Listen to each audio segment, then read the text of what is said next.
de mayo vamos a retomar los Ateneos con los temas no COVID, porque no solo se puede hablar de COVID, así que vamos a retomar el programa que ya estaba establecido.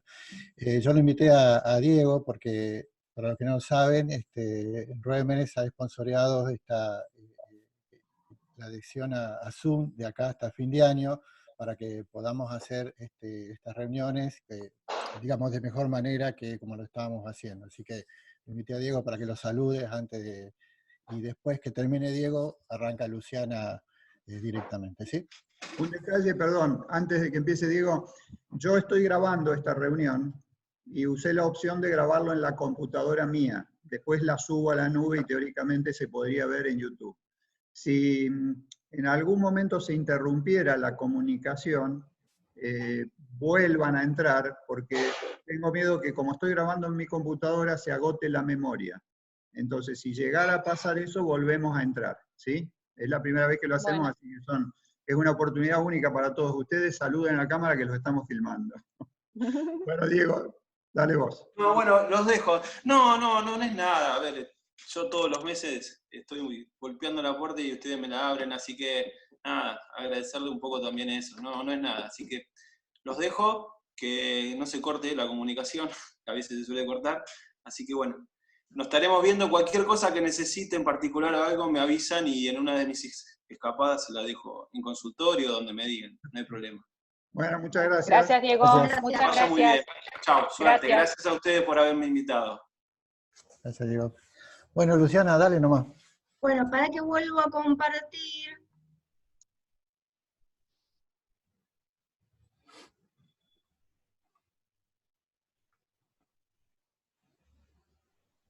¿Se ve ahí? Sí. Bien. ¿Empezamos? Sí, dale. Ay, no voy a poder decir malas palabras porque esto está siendo grabado. No importa, las editamos. Si te sentís más cómoda, decilas. Bien. Bueno, la idea era que hablemos un poquito hoy del manejo de los síntomas respiratorios en los pacientes COVID. Yo no voy a decir nada acerca de mi experiencia personal porque no he visto cara a cara a ningún paciente COVID con insuficiencia respiratoria, esa es la verdad. Entonces lo que vamos a hacer es repasar, por un lado, las recomendaciones del Ministerio de Salud que salieron hace poco y que fueron hechas por neumonólogos de la Asociación Argentina de Medicina Respiratoria, a quienes conozco. Y por otro lado, cuáles son los consejos de la Asociación de Medicina Respiratoria para el tratamiento de los pacientes que ya tienen una insuficiencia respiratoria instalada que requiere tratamiento. Lo primero que voy a decir, y que es lo que aconseja la MR, es que sea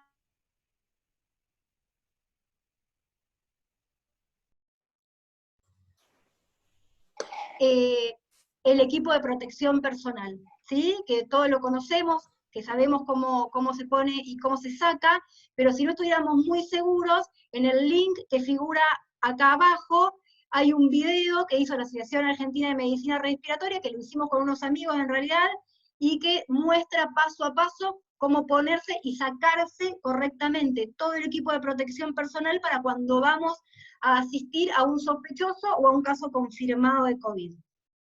¿Por qué? Porque se ha visto que los contagios en el personal de salud se dieron por esto, sobre todo por el mal retiro del equipo de protección personal. ¿Me escuchan? Sí. Sí. No, porque tengo un cartel todo el tiempo que dice que me muto y no me muto. Era yo, Sí, porque te escuchamos. quise apagar el micrófono de todo, pero te apagué el tuyo también. Entonces lo volví. Bien. Me descubrieron. Bien, entonces, primero vamos a hacer un repaso muy cortito sobre la evaluación inicial de los pacientes sospechosos, y lo que hace el Ministerio de Salud es a todos los pacientes que ya sabemos cuáles son los criterios clínicos de sospechosos, los divide en dos grandes grupos, los que tienen factores de riesgo y los que no tienen factores de riesgo. Los que tienen factores de riesgo son, el principal factor de riesgo, ya sabemos es la edad, son todos los pacientes mayores de 60 años, o aquellas que tengan alguna comorbilidad, como puede ser hipertensión arterial, obesidad, enfermedades pulmonares crónicas, insuficiencia renal crónica, etc. Entonces es bastante importante esa primera definición. Si estamos ante grupos de sin factores de riesgo, aquellos pacientes jóvenes que no tienen ninguna enfermedad, lo que dice el Ministerio de Salud es que tenemos que ver cómo está su función respiratoria. Cualquier paciente que nosotros vayamos a ver, lo primero que vamos a tratar de ver es cuál es la frecuencia respiratoria y cuál es la saturación, si están teniendo hipoxemia o no. ¿Por qué? Porque sabemos de fisiología que el sistema respiratorio tiene un equilibrio, que cuando ese equilibrio se rompe, lo que empieza a variar es por un lado el volumen tidal y por otro lado la frecuencia respiratoria. Todo paciente que ya esté aumentando su frecuencia respiratoria más allá de 20-22, está sufriendo, está en desequilibrio, y cualquier aparato que funcione en desequilibrio rápidamente se agota. Entonces, pacientes que están taquipnéicos, pacientes que saturan menos de 95%, es un paciente que ya de entrada está en riesgo, y se vio que los pacientes hipoxémicos COVID pueden desarrollar insuficiencia respiratoria en minutos, horas. Son pacientes que son muy inestables cuando ya entraron en ese rango de hipoxemia. Por eso, a toda frecuencia respiratoria, a todo saturómetro en el dedo. Y aparte de eso, obviamente, mirar la mecánica muscular respiratoria, si está con tiraje, si está con algún signo de mala mecánica, y ocultarlo, obviamente, para ver si tiene rayos o no, porque eso nos va a guiar si estamos en un paciente que podría tener una neumonía. Pero si tenemos un paciente joven, miramos todo eso y no tiene nada, el señor la verdad parece muy poco afectado por la enfermedad, esos pacientes van, según estas guías, a un aislamiento de baja complejidad con control. Y acá me detengo. Aislamiento de baja complejidad son lo que nosotros hemos visto en otra parte del mundo, que son estos grandes o gimnasios, o colegios, o clubes, o lo que tienen a mano, que los transforman en centros de control de pacientes leves, donde no requieren instalar una mayor complejidad. La el Ministerio de Salud tiene un libro prácticamente completo donde explica qué criterios debe cumplir un alojamiento para hacer un aislamiento de baja complejidad. Es infinito lo que tiene que cumplir, ¿sí? Es complejísimo. Y nosotros en la provincia de Río Negro a todos los estamos internando dentro del sistema de salud convencional. O sea, estos pacientes van a una sala común, por lo menos hasta que tengan el test, si el test da negativo, y luego para evaluar la evolución. Pero en otros países estos pacientes van a aislamiento de baja complejidad y se controlan cada 24 horas, por lo menos con saturometría. Y la idea es que el control sea también por personal de salud, por lo menos por un enfermero que pueda definir si está progresando en insuficiencia respiratoria o no. Ahora, si salimos de ese grupo, que sería el más leve y el que necesita menos control, tenemos a los pacientes que estaban dentro del grupo con factores de riesgo, o a los que no tienen factores de riesgo, pero cuando lo vamos a revisar sí ya tienen síntomas de empezar a tener alguna injuria pulmonar, algún compromiso respiratorio, ¿sí? Porque ya están taquipnéicos, porque están desaturando, porque tienen RAES o porque tienen mala mecánica ventilatoria. A esos pacientes el Ministerio aconseja hacerles un laboratorio básico, ¿sí? Dentro de las posibilidades de cada centro. Ellos dicen hemograma, eritro, hepatograma, creatinina, ferritina si estuviese disponible, ionograma glucosa, y en aquellos que se vayan a internar, si fuese posible, dímero de LDH, proteína C reactiva, etc. Lo que le hacemos nosotros a todos nuestros pacientes que se internan con un cuadro respiratorio, más hemocultivo, más cultivo de punto, como cualquier paciente con un cuadro respiratorio. Y a este grupo también se le indica una radiografía de tórax de frente y de perfil, por favor. De frente y de perfil. No amarretiemos con el perfil, en este caso, porque ya vimos que son pacientes que a veces tienen infiltrados mínimos en vidrio esmerilado, muy basales, y que tal vez no se vean solamente en la radiografía de frente.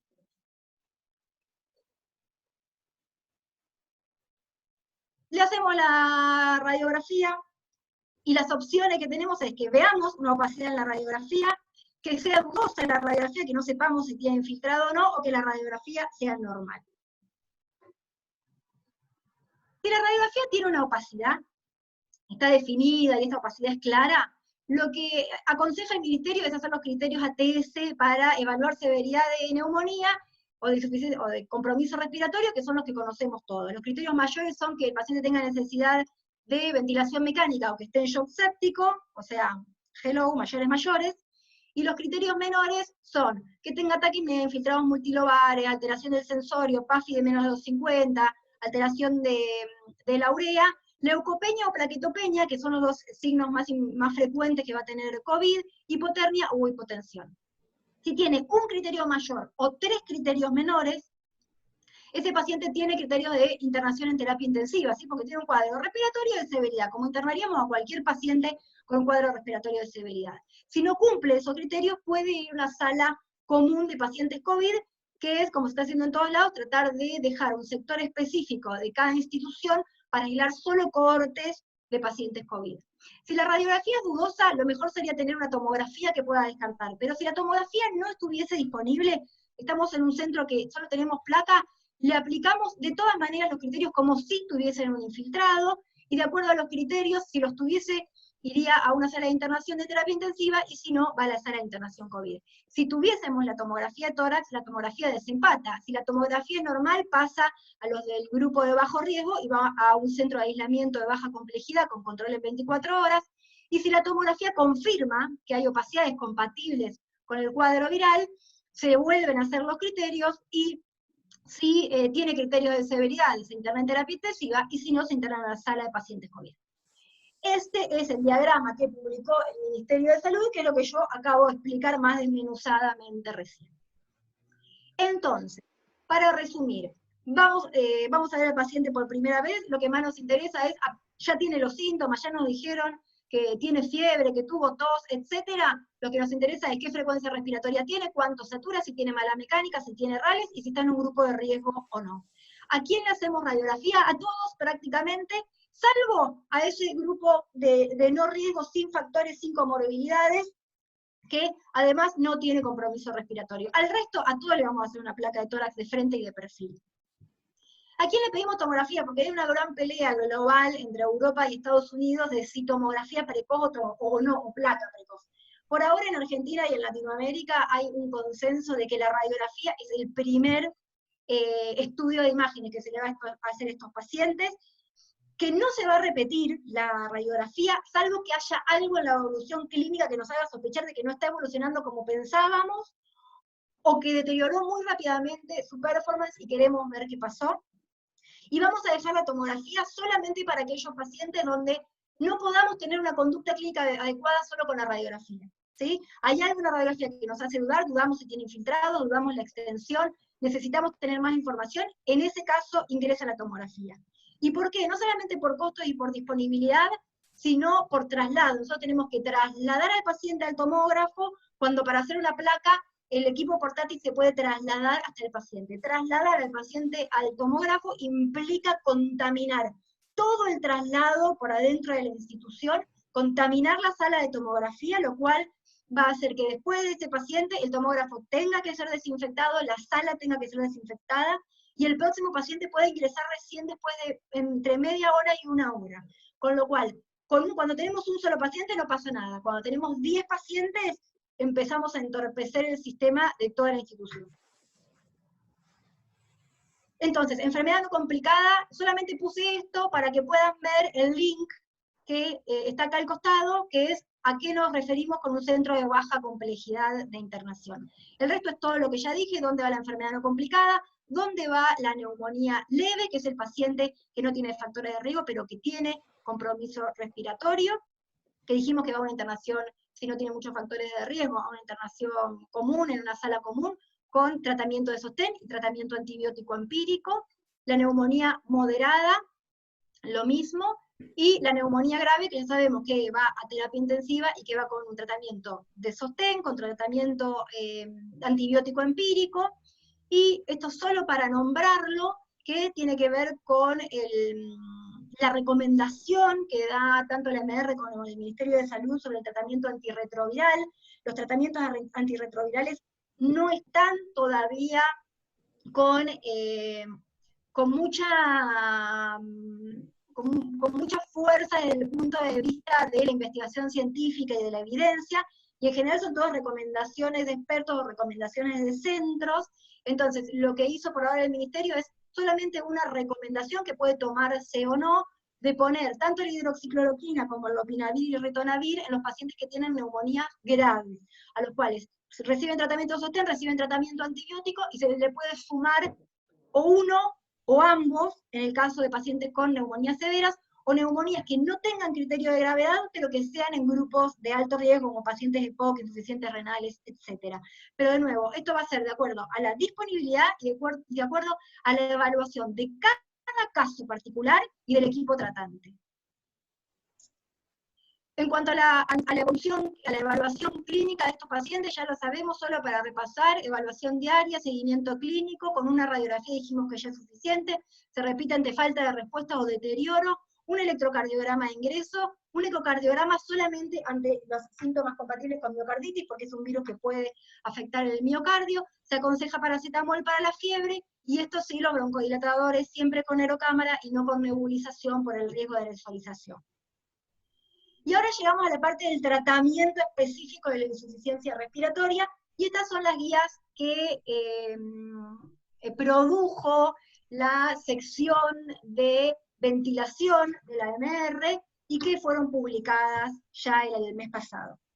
Acá nosotros nos estamos enfrentando ya con un paciente que tiene COVID y que además está con signos de insuficiencia respiratoria, está con hipoxemia y está con taquipnea, ¿sí?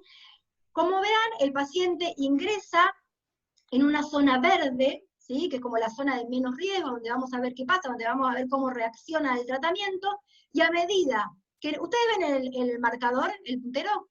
Sí. Y a medida que no va respondiendo, que va empeorando su situación respiratoria, pasa a una zona amarilla, donde ya va a requerir un tratamiento un poquito más importante, a una zona naranja, que después vamos a hablar un poquito de qué es, y por último a la zona roja, que sería terapia intensiva. Pero cuando nosotros nos enfrentamos con el paciente, llegamos, el paciente está desaturando, está con taquipnea, lo primero que vamos a hacer es esto. El primer consejo es ponerle oxígeno con una máscara con reservorio, con un flujo entre 10 a 15 litros por minuto durante 15 minutos a ver qué pasa. Entonces, ¿qué va a pasar? Yo quiero repasar un poquito la fisiología porque me parece muy importante cómo actúa fisiopatológicamente el COVID en el pulmón. Ustedes se acuerdan que hay muchos mecanismos de hipoxemia, pero entre esos dos mecanismos de hipoxemia estaba el shunt y el espacio muerto.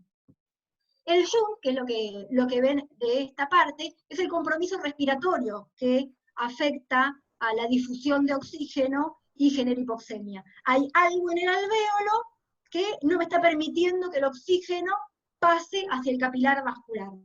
¿Qué hay en el alvéolo? Algo, moco, pus, sangre, algo colapsa el alvéolo y hace que ese alvéolo no genere más el intercambio gaseoso. Nosotros tenemos muchas cosas para hacer para solucionar ese problema en la hipoxemia. Y en general se llaman todas maniobras de reclutamiento. Lo que queremos hacer es que ese alvéolo se abra, y en general lo que queremos hacer es que cuando se va a cerrar en el fin de la expiración, no se termine de cerrar, que quede abierto, porque si no, ese abrir y cerrar todo el tiempo genera injuria respiratoria y genera estrés. Entonces, ¿qué hacemos para que ese alvéolo no se cierre y no se yuntee? Lo que hacemos es ponerle una presión al fin de la expiración para que quede abierto, y eso lo hacemos con un flujo de aire. Por eso van a ver muchas veces que estos pacientes dicen, lo reclutamos y hicimos maniobras de reclutamiento y lo pronamos, ¿sí? Porque pronar al paciente nos ayuda a reclutar todos esos alvéolos que quedan, en los que ustedes se acuerdan, va a haber palabras que le van a venir a la memoria así como de fisio respiratorio. La zona 3 de West, que eran los alvéolos que quedaban más basales y más comprimidos por el resto del cuerpo. Bueno, cuando yo prono al paciente, lo que hago es mejoro la mecánica de esos alvéolos y los recluto. Y son muchos alvéolos. Todos los que estaban comprimidos por el corazón en el lóbulo inferior izquierdo, todos los alvéolos basales. Entonces con eso mejoro muchísimo el shunt y mejoro la hipoxemia. Pero hay otro mecanismo un poco más malo, que es el mecanismo de espacio muerto, que es todo lo contrario. El problema no está en la vía aérea, en el alvéolo, sino que el problema está en el capilar vascular que se iba a venir a llevar el oxígeno. Y entonces, lo que pasa es esto: hay un espacio muerto, ventilado, pero no perfundido, y en general lo que se dice es que, lo que está viendo en las autopsias, es que lo que hace COVID es una enfermedad microtrombótica que genera microtrombos en toda la vasculatura terminal del pulmón, generando este espacio muerto. Como ustedes se acuerdan de fisiología, si yo aumento el espacio muerto, disminuyo el volumen tidal, con lo cual disminuye el volumen alveolar, ¿sí? Y cuando me disminuye el volumen alveolar, me pongo hipercámnico. Y eso es un problemón, porque ya estaba hipoxémico por el shunt, y ahora encima me pongo hipercámnico por el espacio muerto. Estos pacientes se está tratando en algunos centros, de hacer tratamiento anticoagulante, pensando que así podríamos compensar esta situación protrombótica. Esto también no está científicamente comprobado, no está autorizado, y por ahora lo único que está haciendo es heparina en dosis profiláctica, como cualquier paciente severo, ventilado, etcétera, en terapia intensiva. Habrán escuchado hablar de los fenotipos height y de los fenotipos low. Cuando hablamos del fenotipo height y el fenotipo low, en los pacientes ventilados estamos hablando de esto. El height es porque tiene una alta capacidad de reclutamiento, ¿sí? Tiene un alto shunt. Entonces, son pacientes que cuando los ventilo, los prono y mejoran muchísimo la PAFI y mejoran muchísimo la hipoxemia porque recluta un montón de alvéolos que no estaban funcionando. Y cuando los pongo en RM, les pongo un poquito de PIP, les pongo un poquito de BT y divino, PAFI divina. Los low son los otros, los que tienen mucho espacio muerto. Le subo la FiO2, no pasa nada, le subo la PIP, no pasa nada, siguen hipoxémicos, los pronos siguen hipoxémicos, le subo el BT, siguen hipoxémicos, porque el problema está en otro lado. Son los pacientes que son muy difíciles de ventilar y que muchas veces van hasta ECMO, porque se ponen acidóticos, hipercámicos, horribles. Lo que se está viendo es que muchos pacientes, o que la mayoría de los pacientes empiezan como height, empiezan como pacientes con una alta capacidad de reclutamiento, y por algún motivo, con el pasar de los días en ARM, pasan a este fenotipo low, se vuelven inventilables y con mucha alta mortalidad. Ahora que entendimos esto y sabemos toda la fisiopatología del COVID, vamos a ver cómo los tratamos. Esa es la fotito es la máscara de reservorio, con la cual iniciamos el tratamiento con un oxígeno alto flujo. ¿Por qué máscara con reservorio? Por un tema de bioseguridad, ¿sí? Uno tiene el reflejo de que el paciente llega y le quiero poner una cánula de oxígeno, porque es lo más fácil, lo que tengo a mano. La cánula de oxígeno es lo que tiene mayor distancia de aerosolización, y la máscara con reservorio la que tiene menos. Entonces elegimos siempre la máscara con reservorio si no tuviéramos una máscara con Venturi.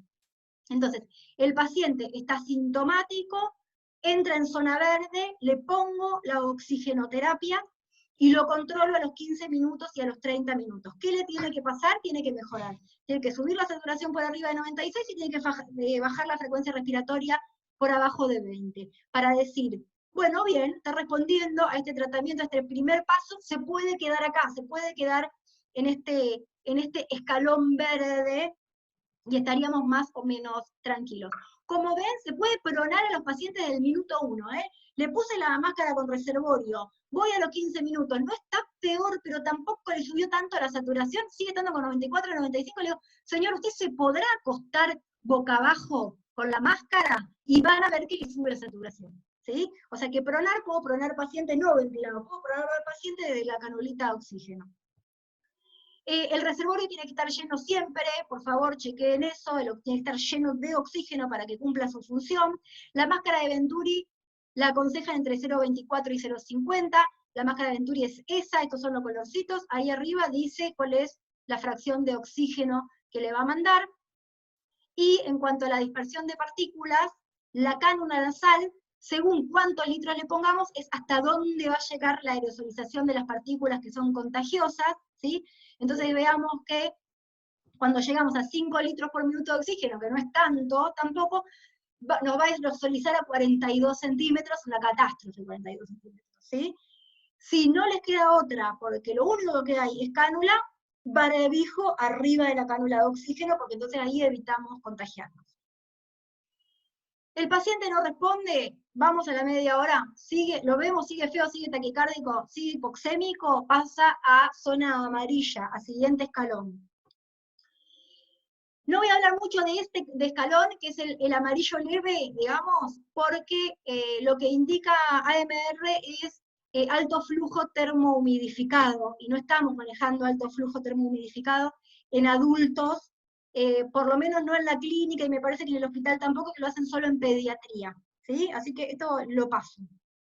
El alto flujo es un oxígeno que está caliente y húmedo a un flujo mucho mayor de lo que habitualmente ponemos por cánula, y lo que hace el alto flujo es hacer como una pseudo-PIP, lo que hace es tratar de que el alvéolo con ese flujo de oxígeno no se colapse, aparte de oxigenar, ¿no? Pero eso sería como la ventaja, aparte que genera mejor manejo de secreciones, etc.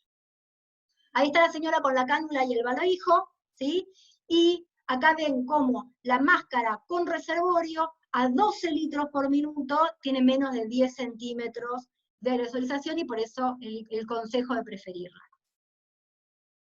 Acá viene el amarillo, el amarillo ya más grave, que lo vemos que está con mala mecánica, que no respondió nada de tratamiento solo con oxígeno, y entonces la recomendación de AMR es CPAP. ¿Sí? Esto estuvo súper discutido porque al principio los chinos no usaron prácticamente ventilación no invasiva por una cuestión de bioseguridad, y fueron los italianos y los españoles que desbordados de todo desborde, sin ningún otro equipo de ventilación que utilizar, empezaron a utilizar ventilación no invasiva cuando se le acabaron los respiradores.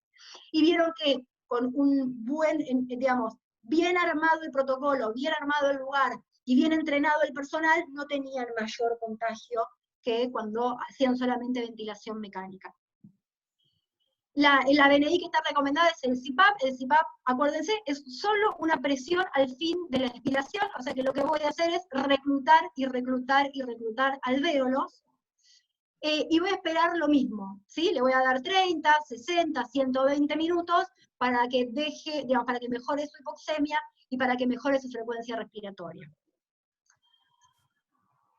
El problema está en los equipos. No tenemos equipos de ventilación no invasiva en toda la Patagonia prácticamente. Todos los hospitales tienen una BNI, 2 BNI, pero máscara esta no tiene ninguno, porque el consejo es que la máscara sea o la facial total, que le agarra toda la cara al paciente, o la oro nasal, ¿sí? Por lo menos la boca y la nariz tienen que estar adentro de la máscara para evitar la aerosolización.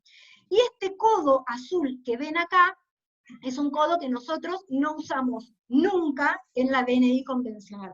La BNI convencional acá tiene una cosa que se llama whisper, que es una fuga. Por ahí fuga la CO2 el paciente para no entrar en hipercapnia por rebreathing. En este caso, por una cuestión de bioseguridad, está contraindicada la máscara común con whisper, y tiene que tener estas máscaras que nosotros llamamos de codo azul, que no tienen ningún tipo de fuga. Entonces lo que tenemos que hacer es ponerle la máscara, el codo azul, un filtro antibacteriano y antiviral donde quede retenido supuestamente el virus, y después de eso una fuga expiratoria. ¿Sí?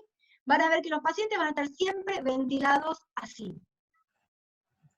Acá hay otros ejemplos de máscara, codo azul sin fuga, filtro, válvula de fuga. ¿Sí? La expiración termina siendo por una máscara que tiene que ser siempre distal al filtro para que no nos exhale virus a todos. Y este es otro modelo de lo mismo: máscara, codo azul, filtro, y exhala por acá, y acá ya está la BNI, por ahí no sale nada. ¿Sí? Sale todo el aire, la máscara funciona de válvula expiratoria. Obviamente que los pacientes no solamente van a tener la presión de fin de expiración con el CPAP, sino que van a necesitar oxígeno, porque ya venían necesitando oxígeno de antes. ¿Dónde coloco el oxígeno en una BNI? El oxígeno se coloca proximal al equipo, no al paciente. Lo más cerca del equipo que lo pueda poner. Hay equipos que tienen atrás un sistema donde uno pone la canulita de oxígeno ahí y listo, y si no lo tuviera, hay que armar con una T, y lo que puedan, en Argentina nos arreglamos con lo que hay, como se pueda, se coloca el oxígeno entre la tubuladura y el equipo. Si yo, por algún motivo, quisiera cerciorarme de esta FIO que le estoy mandando por acá, cuánto realmente le llega acá, porque digo, che, pará, tiene la tubuladura, tiene el filtro, tiene el codo, tiene la máscara, etcétera, yo no sé si la FIO al 50 que yo pienso que le estoy mandando le está llegando, yo tengo que hacer una prueba, como puedan, y ahí sí, para dosar la FIO de oxígeno que le llega, la tengo que dosar cerca del paciente, no la puedo tomar acá, porque acá me va a dar divina lo que le estoy mandando. Entonces, el paciente se tiene que adaptar, o sea, tiene que ser un paciente que esté en condiciones de poder tolerar todo este circo en su cara, y a los 30, 60 minutos yo lo voy a evaluar, y tiene que estar objetivamente mejor frecuencia respiratoria, y saturando por lo menos entre 94 y 96. ¿Qué CPAP se recomienda? Se recomienda empezar con 8 de PIP y manejarse entre 8 y 12. La verdad que más allá de 12 no se ven resultados, ¿no? Más presión no es mejor oxemia. Si este paciente no respondiera con esto, ¿cuánto pueden estar los pacientes con BNI? y puede estar mucho tiempo con BNI, incluso se reporta en Europa muchos días con BNI, ¿sí? Los pacientes están 2, 3 días en BNI hasta que puedan realmente mejorar su situación respiratoria y pasar a la cánula de oxígeno o a la máscara de oxígeno. No existe mucha documentación sobre cuál es la dispersión de los pacientes que usan máscara de CPAP, como si veíamos con el oxígeno. Y como ustedes saben, hay equipos que tienen 2 niveles de presión que se llaman BiPAP, no solamente esta PIP que decimos, sino que además tienen una presión inspiratoria.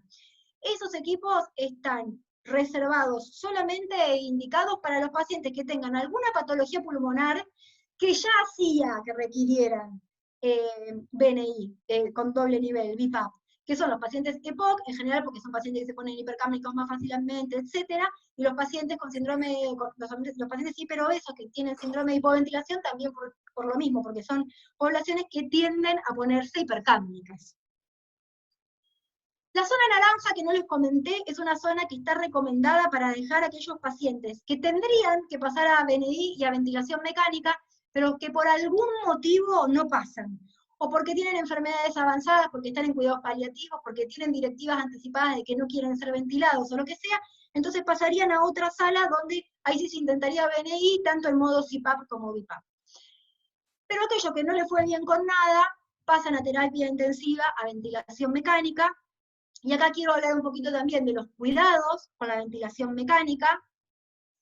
Ha habido un montón de cambios a partir de la aparición del COVID, se han inventado en distintos países numerosos sistemas para intubar a los pacientes, porque se vio que en el momento de la intubación orotraqueal, en ese momento aumenta 6 veces la posibilidad de contagiarse con COVID, y muchos de los médicos de terapia que se contagiaron durante la intubación orotraqueal. Entonces, intuba el más experimentado, el que más haya intubado en su vida, no se entrena a terceros durante ese periodo, las medidas de protección personal tienen que estar completas, se prefiere el videolaringoscopio. El videolaringoscopio es un laringo que en la punta tiene una camarita. Entonces vos podés poner el laringo y mirar por la cámara como si fuese una pantalla de un celular, y no te tenés que asomar a la vía aérea del paciente para ver dónde están las cuerdas, con lo cual mantenés una distancia mucho mayor. No se recomienda intubar con fibrobroncoscopio porque aumenta el contagio de todos. Bueno, estos son los sistemas, me encanta el de la bolsa de nylon, parece que el señor ya prácticamente estuviera del otro lado y lo están intubando.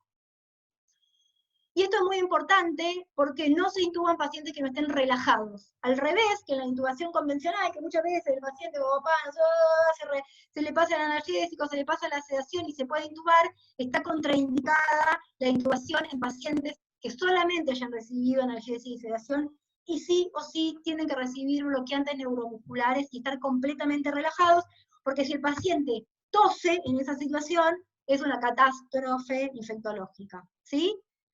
Y es muy difícil porque a veces las terapias intensivas en general cuentan con bloqueantes neuromusculares, pero no en la cantidad que puede ser necesaria en el medio de una pandemia. Y esto es, y lo repetimos hasta el cansancio entre los neumonólogos, no existe emergencia en una situación de epidemia. No existe emergencia. No se intuba a un paciente de emergencia porque está chocado y yo me pongo así nomás unos guantes y un barbijito y lo intubo, ¿sí? Porque atrás de ese, en una situación de epidemia, tienen 20 pacientes más para intubar. Y si yo, que soy la que más sé intubar en la zona, no yo, el X, que esté ahí, pobre, me enfermo, me como 20 días sin trabajar, y va a venir a los otros 20 a intubarlo el segundo, el tercero, el cuarto, el que vaya quedando sano, ¿sí? Y entonces la situación se torna cada vez más caótica. En una epidemia, la bioseguridad está primero que la emergencia. Se cuida primero al personal de salud y después a los enfermos, solamente para después poder cuidar mejor al resto de los enfermos que va a venir.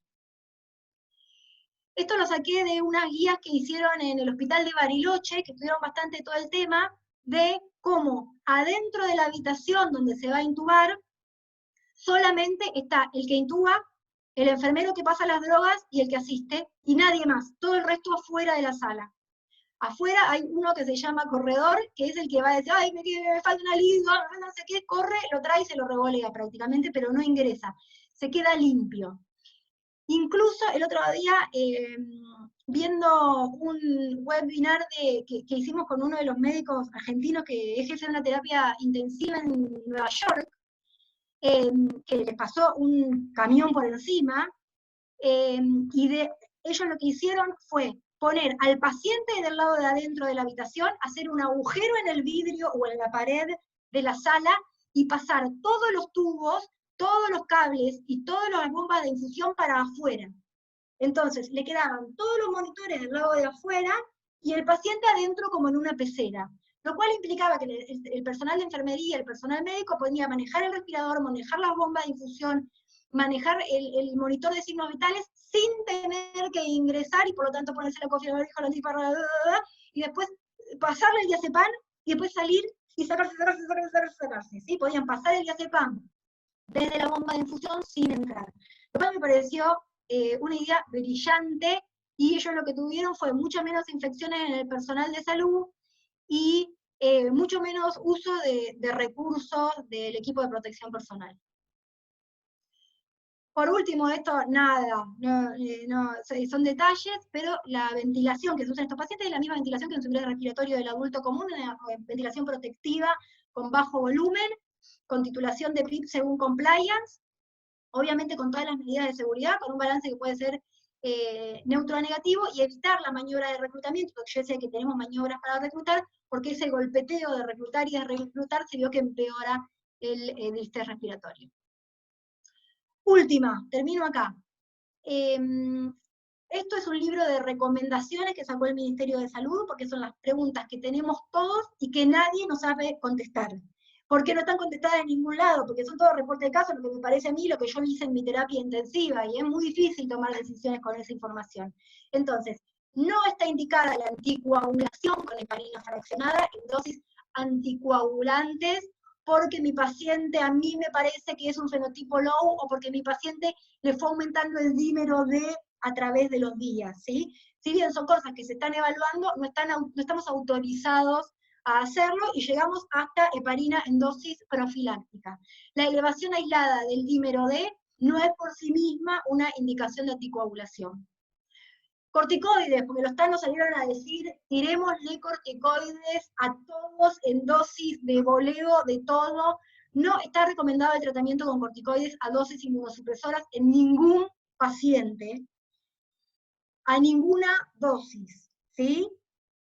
Salvo las dosis que damos habitualmente en un paciente que está estresado y lo tenemos en terapia y tiene broncoespasmo, y yo le voy a pagar un poco de como se la daba antes. Digo, pero no hay nada indicado para el paciente con COVID como tratamiento del COVID.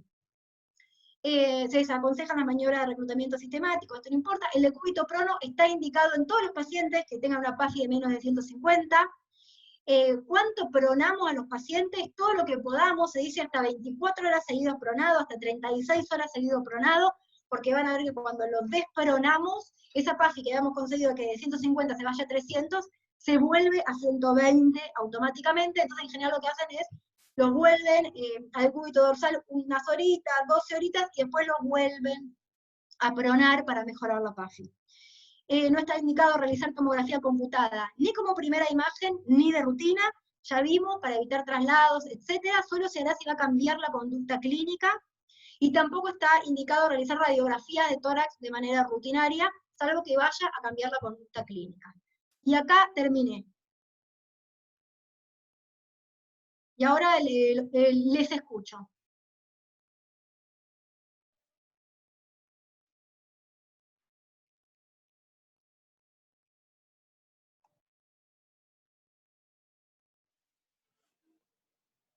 ¿Escuchás, Luciana?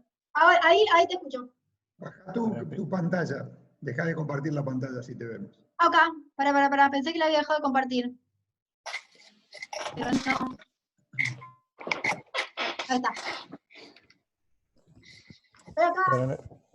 Bueno, muchas gracias. La verdad que estuvo muy bien, muy clara. Una de las cosas que que uno piensa, ¿no? En este tiempo, ¿no?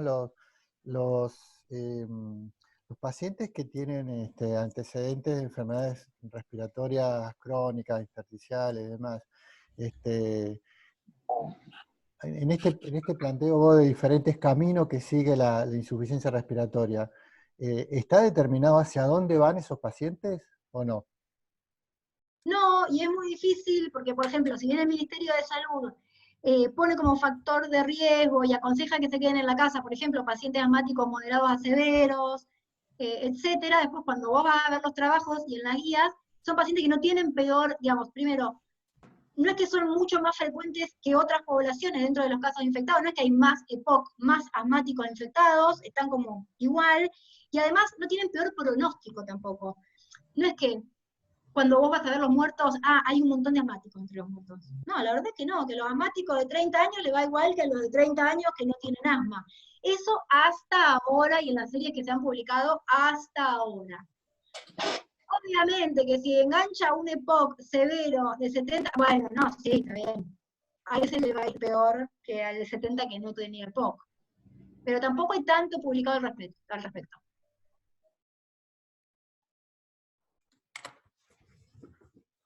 ¿Otra pregunta? Sí, Dali. Esto que dicen de intubar rápidamente a los pacientes, ¿cómo es? Se caga de risa. No, estoy haciendo un esfuerzo enorme. Intenté seguir toda la fisiopatogenia. No te reí, ¿verdad? Mañana hay prueba en el servicio de clínica médica, ¿eh? Sí. Y intubando. Sí, todo, Perfecto. todo. No, a ver, cuando vos intubás a un paciente, en la vida real, no en esta que estamos viviendo ahora, que es como una película de ciencia ficción, va el residente del primer año, vamos todos, dice, ay, me parece que no las vi las cuerdas, a ver, Musialo, no, está en el estómago, sacalo, bueno, que venga el de segundo, bueno, ¿no? Así, hasta que llegue el último, no ustedes, doctores, cuando vayamos a intubarlos, ustedes no, ¿eh?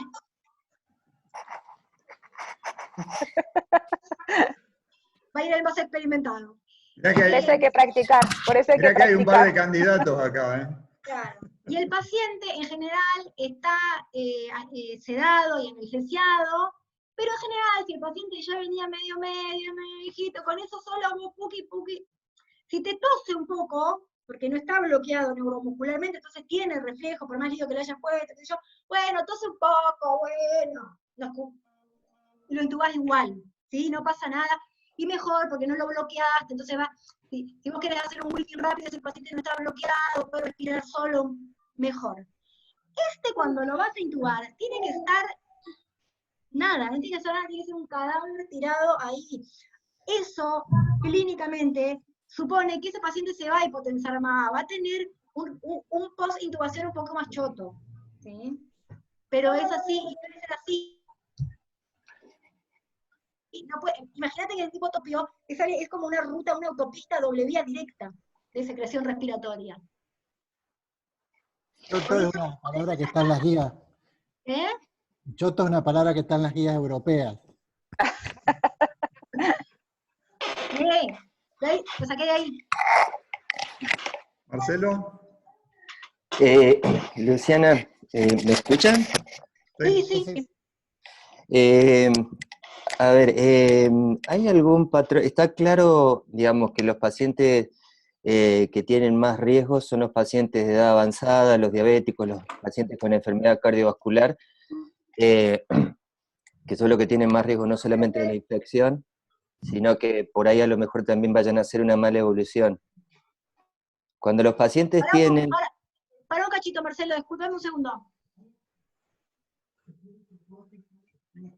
Ponemos un aviso comercial. Sí, listo. ¿Quién está en el consultorio?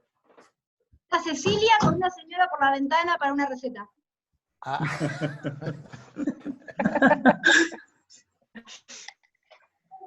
Dale, Marcelo. Perdón, Marce, dale. Hola. Sí, dale. Sí, ahí te escuchan. ¿Me escuchan? Sí. Sí. Los pacientes que entran con una neumonía leve, ¿hay algún factor pronóstico clínico radiológico que a vos te permitan estratificar el riesgo de que sean pacientes que van a llegar de alguna manera al respirador o a ser ventilados mecánicamente? ¿Tenés algún dato que vos digas, bueno, este paciente es probable que seguro llegue? No, no. Un paciente que entra con una neumonía leve, que vos decís, bueno, no lo veo tan mal, tiene infiltradita, chiquitita, pipipi, requiere control clínico estricto en este caso, en el caso de este virus, ¿sí? Porque se vio que pacientes que parecían que no tenían nada, sobre todo entre el día 6, 7, 8 del inicio de los síntomas, hicieron una insuficiencia respiratoria en horas. ¿Sí? Parecía que estaba bien, parecía que está bien, fiebre, hipoxemia, mala mecánica ventilatoria, ARN. Yo te diría que si hay algo que mirar, es mirar el cuadro clínico en esos días. Ese paciente que empezó con síntomas, que nunca los negativizó, que siguió con, no, pero una vez por día tuvo fiebre, como que nunca resolvió esa cuestión de la fiebre, la tos siempre está ahí presente, a partir del día 5 hay que mirarlo, porque si sigue febril al día 5, está reportado que el día 6, 7 puede desarrollar insuficiencia respiratoria. O sea Así que que, sería como clínico. está bien. ¿Y radiológico? No hay nada que vos puedas saber con anticipación que ese va a estar peor. Está bien.